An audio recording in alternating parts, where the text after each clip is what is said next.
Welcome to Women of the World, a show which gives a voice to women from around the world who have chosen to make the United States their home. Our program believes in the principles written on and enshrined by the Statue of Liberty. Here's today's moderator, Beverly Crosby. Hello, and welcome to Women of the World. My name is Beverly Crosby, and I'm going to be your host today. Today, we're going to talk to a guest about her recent trip to Africa. In light of her work with the Minnesota African Women's Association, Melissa has done a great deal of work in her home country as well. But before we get started, I'd like you to meet our co-host. Nadia, could you introduce yourself? I'm Nadia Jordana, and I'm editor and publisher of Wink, Writers in the Know magazine, and I'm looking forward to our discussion with Melissa today. Okay, and Anne. Hi, my name is Anne McKenna, Chaplain Anne McKenna. I'm a clinical chaplain and a writer as well as a founder, and I am excited to be here today. Okay, and Amalia. Hello, my name is Amalia Moreno Damgard. I am a chef entrepreneur and an author, a consultant, and a speaker. And it's great to be here today. It's great to have all of you here with us. Well, let's go to our guest, Melissa Nambangi. Is that right? Okay, Melissa, tell us, what brought you to the United States? Okay, as a TV journalist, my country, actually Cameroon, had TV quite late. Our TV started in, I think, 1984. So as a TV journalist, there is this Hubert Humphrey International Fellowship that is offered every year, and it's very competitive. And that is how I came to the United States, because I was the Cameroonian candidate who received the Hubert Humphrey International Fellowship for that year. And they chose which state you go to. They sent me to Minnesota, and the explanation I got was that because Minnesota is a women's state and you do a lot of work related to women. So that's how I ended up in Minnesota because of the Hubert Humphrey Fellowship, and that was in 1992. In a few days, it will be, 28 years? That's a long time, yeah. Amalia, you had a question for Melissa. I do. Hello, Melissa. And I am so happy that you are back in the United States. You and I have something in common. We support women. And I am interested in learning more about your organization, the Minnesota Africa Women's Association. Perhaps you can tell us a little about that and how you got involved with women's concerns. Okay. I actually am one of the two founders of this organization. And we established it way back in 2002. It came as a result of my work with women, of course.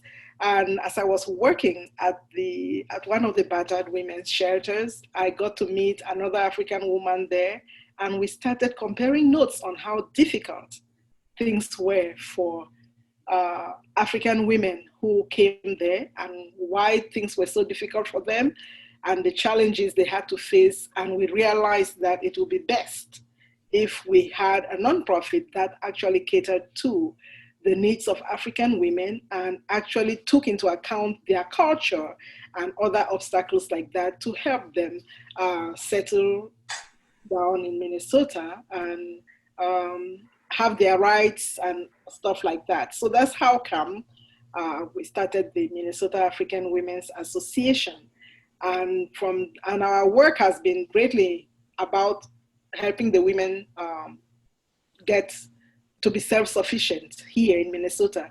But then the women also asked us to work with the girls And so, because they said their daughters were having a lot of challenges, so we started working with the girls, and we are actually bigger in working with the girls than with the women. And with the girls, we do college attendance stuff. We provide an after-school program when we are fully funded. We are at 10 different schools and community centers across the Twin Cities. And every year we work with over 115 girls on a one-on-one basis. And we've had the best results through that program because we have a very low college attendance rate for African youth and African girls, especially in Minnesota. Only about, less than 70% get to go to college, as opposed to the rest of the communities where 70% of the kids in high school get to go to college. We had less than that, I think somewhere around 40 or 30. But with our work with the African girls, all our seniors go to college. All the girls who pass through our program go to college, and that is since 2010, when we instituted the African Girls Initiative for Leadership and Empowerment and started the college attendance focus. So we have had a lot of success with that. With the women, their main interests were employment, and in about 3 years, from about 2013 through 2016, where we got support for employment and training as certified nursing assistants, which is what a lot of the women love to do. We trained over 219 women who became certified nursing assistants in that 3-year period and got jobs in the health field because they love those particular jobs because it's flexible, it's something they love doing. They can do more than one shift if they want. They can work as many hours as they want and meet their needs, and they get better entry-level pay. So that's what we've been doing. Before I left for Cameroon, we've been doing that since 2002. Great. So that's it about the programs. Yeah, and you've been involved in several other organizations as well, haven't you? Can you tell us about that? I have been involved a lot as a volunteer. I have been involved on many boards as board member, some places board, the board chair, like with the Minnesota Coalition for Sexual Assault, something, MCASA. I was there and I was the board chair for a while.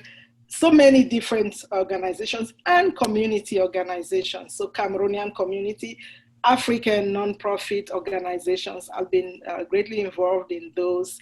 And it's been quite important because of, there can be so many obstacles to that, but because I have that passion and I can be quite vocal, regardless of the intimidating factors around, I can be quite expressive. So I've been very effective in those particular organizations. And that's the same spirit I took back home with, back to Cameroon with my sabbatical. So, but yeah. And speaking of going back home, Nadia, you had a question. I did. I've been wondering about, I understand you took some things back with you to Africa to help the women. And was that for some specific needs, or were there other needs in addition that the women over there have? Well, the fact that we have been running the Minnesota African Women's Association for so many years, and the fact that I was well known as a TV news person back home, led to a lot of interest in what I was doing and request for providing similar services back in Cameroon. And after such a long time out here, I was out here for about 15 years before I ever stepped foot in Cameroon again. And realizing that things were changing and needed to change back home, I decided to accept the request for the women to come to do something similar to what we were doing for the girls out here. The only problem is that even if people make such requests and you go to try to fulfill it, you are practically on your own, because that whole idea of volunteering a lot of time into getting something done is not, you're not going to meet a lot of help out there, because the situation is really different. And then you come with, the truth is, when you come from the United States, you have a very serious professional ethic. So you know that if you commit to do something, you must work it through till you get the results. So in any case, I did go and start a group for the girls, because that was what was the main request. I did establish an organization which we call Cam Girl Academy for the girls. And because of the bureaucratic requirements, we had to do it as a vocational school and not a non-profit, a lot of red tape of that nature. But we did establish it. We had a lot of support from the women and the staff of the, we call them ministries, departments of education, who even offered us a public school where we could start running the program for the first 3 years before we look for our own space, before we look for our own office and so on. So my intention was to spend at least a year seeing this thing run through and hoping that they can run it by themselves after that, and I come back. Unfortunately, as soon as we got everything ready to go, the civil unrest started. And the first thing that started was, the first result you could see was no kids could go to any kind of institution of learning. So even that, as a vocational school, was considered an institution of learning, and no kids could move around anymore. So that's the situation right now in Cameroon. It's still going on. And I need to digress so you understand a little bit how this problem came about. Part of Cameroon was administered by the British, and that's how come we speak English in 2 of the regions. The 8 other regions were administered by the French during colonialism anyway. So they speak French. And as the colonialists left, there were certain agreements that were made. Let these 2 sides come together, and this is what is going to happen, and this is how you are going to rule. Unfortunately, the majority, being the French-speaking, overruled a lot of those things, and now the English-speaking are protesting because the educational system is affected. Our educational system is based on the British. The other one is based on the French. A lot of things are affected. The judicial system is affected. British law versus French law, different. And after a lot of peaceful negotiation and nothing was happening, 2016, at the end of 2016, they are like, hey, you know what? We are going to start a real serious civil unrest.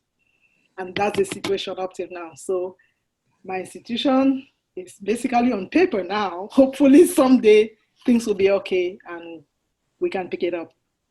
But the other thing I also did was, one of my journalist colleagues is now the general manager of Cameroon Television. So he was like, oh, I'm so happy to have you around. I really need you to come and mentor some of the young journalists. And that is one of the most satisfying things I did, because with all of that unrest, I worked with some 5 young journalists who truly at the end told me, if not of you, we would not have made this progress. So I am very proud of how they turned out to be, because there is a cutthroat kind of atmosphere around where everybody wants to be the top and nobody's paying attention to the new ones and they're not helping. It's more a matter of mockery and laughing at you. But when I took these kids, and they're kids because some of them were like 4 years old when I left the country. So they only know the name and you ask them, oh, my mom talks about you all the time. So they don't really know me. But working with them was the most satisfying thing because those kids are doing very well at this time. So that's one of those. The last thing I'll mention though is a lot of women groups that are working so hard to get things done for self-help, take care of issues, take care of the rural issues. I met a group of young ladies called IDOLS, which stands for International Dynamic or Rocker Ladies Network. A lot of the work has to do with helping girls in the rural areas, teen pregnancy issues, sexual assault problems and stuff like that. And these people are working so hard, mainly with their own personal resources and doing things like distributing hygiene products to girls and stuff like that. I was impressed by the number of women's groups that are trying to do some self-help things. So although the educational facilities are not available to them right now, there are still women helping girls on their own. Is that right? Is that what you're saying? Yes, on their own. Yes.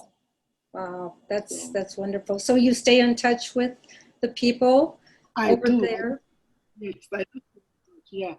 Whenever, especially those my young mentors, whenever I get in touch with them, oh my God, you're a real mom, you're checking on us. I'm like, did you think I would just drop you like that? I need to know that you are still doing well and are really are aware of the fact that you can do so much better. So yeah, I still keep in touch with them. And luckily Facebook is there, so I see a lot of reports on what people are doing, like the young ladies I'm talking of, the IDOLS group, the founder is actually a journalist, Welisane Mokwe, Keng. They recently did a COVID prevention campaign where they actually took the soap and the sanitizers and water containers and so on to villages to give each family that they could and tell them this is what you need to do to prevent this COVID. And when you look at that, that's a lot of funds, that's a lot of money in that context, because somebody in Cameroon who earns the equivalent of $1,000 a month is doing very well. So you can imagine that that is the standard of living. And then for these women to contribute from their pockets enough to give the amounts I saw them give to families in the rural areas. And another thing is the water system are not very easy to find in rural areas. Maybe there's a stream here or there's a well there. They had to bring filters, pump with pumps. I don't know what they call them, but tanks with pumps and with water inside that you could open. And you have some that are so innovative that they actually play a song so you wash your hands for the right length of time. So yeah, I am very impressed by what some of those young people are doing. And I'm glad to still be in contact. And I imagine that sounds like it's very fulfilling, that to know that you were a part of the beginning, starting some that type of a movement that has to be very gratifying to you, today. So then you came back to the United States, and Anne, I think you had a question. Yeah, being a migrant, it's definitely really difficult to come and settle in the United States. But then you go and you've been gone for several years, for a few years anyway. And I think it takes a lot of courage to do what you are doing, to be gone for years, and then you are coming back after years. I was just wondering, what is it like for you to come back? Have you met any challenges with your coming back, and what would some of those challenges be? What are you doing about them? That's just what I was wondering. Yeah. Okay. Well, the simple truth is that coming back now for an organization that has existed for over 15 years before I left, we are starting from scratch. And that's because we had a management service agreement with another larger organization for our administrative and financial services. And at one point, they just stopped providing them. And as they stopped providing them, my staff here had no other option than to close down the office. So suddenly we went into an unplanned inactive state for 2 years. But luckily, the staff are such that they are so committed to the participants, to the community, that a lot of them kept on providing services. The youth staff kept on working with young girls calling, I need help with my college plan, I need help with the applications. Then the women were calling, oh my God, we need, and these women kept on providing these services as though there was no issue. So on my return, the first thing was to reopen. As soon as I got in, I reactivated our status with the state, with the federal government. Luckily, our 501c3 was still intact. The reason why this whole thing is so important and so meaningful is because we do not realize the power that we give other organizations when we ask them to do provide a certain service for us. I would never have seen this coming, to think that I could effectively be shut down by a different organization just because they had complete control. All our funding, I sent to them. I did any purchases I did or anything, I got approval, and I had no problem with that, because it's like, if you hire an accountant, you practically do that. The other point was that consultants who work with African groups can take on powers also, that if you are not aware of, you suddenly discover somebody's trying to tell you what to do. I have other female leaders who have started nonprofits who got things like, one fine day they turn around and the consultant is training somebody else to take their position. It's like, I'm training this one to become the next executive director. The executive director has not said she's going anywhere. And you've taken upon yourself to provide. So that sort of thing happened to me, where the consultant with whom I was going to leave a lot of the work to do, like, please submit this report by this month and submit this proposal just told me, no, organizations like yours don't last more than 10 years. Yours has lasted more than 10 years, and I will not be part of enabling, of helping you to stay open longer. And that was quite puzzling, because if he said there's no need for your mission anymore, that would make sense. But it's just that you ought to, I don't know if it's all community-based organizations he meant, or if it is, I don't know, but whatever, that was a very wrong thing that happened there. So what I've done on coming back is mainly call the foundations that used to support our work, because they knew. MAWA is one of the groups where you call, when a foundation calls to say, we want to see one of your girls' groups, we just say which day.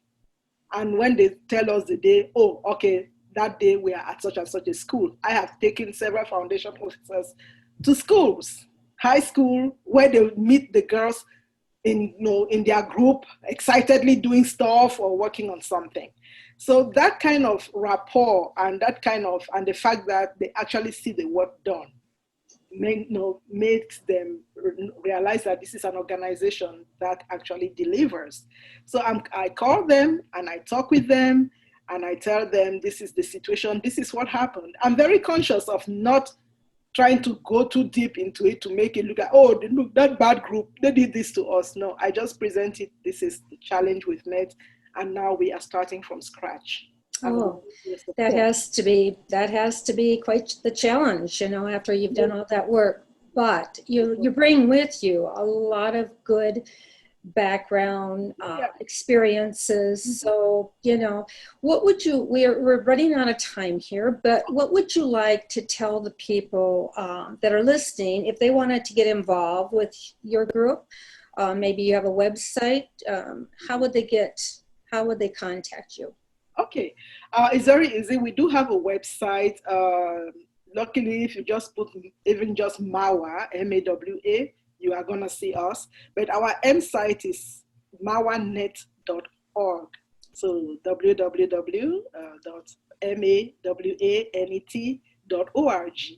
That's our website. We are also on Facebook, very active, and Google, all over Google. I just discovered that I was actually a woman profiled for African History Month in 2017. I had no idea, but Google was right there, and I had to be sending a thank you note to the radio station. So Google, you Google my name, you Google the organization, you get everything you can get about us. And we need to get the girls group back and running. We need to have the women's employment program also going, because these are very helpful to them. Well, Melissa, that's been great. We've run out of time now, but I'd like to thank all the co-hosts for joining us today. Nadia, thank you for being here. I was thrilled to be here. And Amalia, thank you. Good to see you. Good to see you too, Beverly. Thank you for having me. And Anne, thank you for joining us. Absolutely. It was our pleasure. Thank you for having me. And Melissa, a special thank you for enriching us with all of your good information. Yes, and thank you so much for having me on the show. I'm so glad to be back. You know, Minnesota is home for me. Okay, and with that, thank you, viewers, for joining us today. I hope that you've learned a lot about the work that is going on and how you can be a part of it. Melissa really needs help in these areas. So we thank you again for joining us, and we look forward to seeing you next time on Women of the World. Thank you.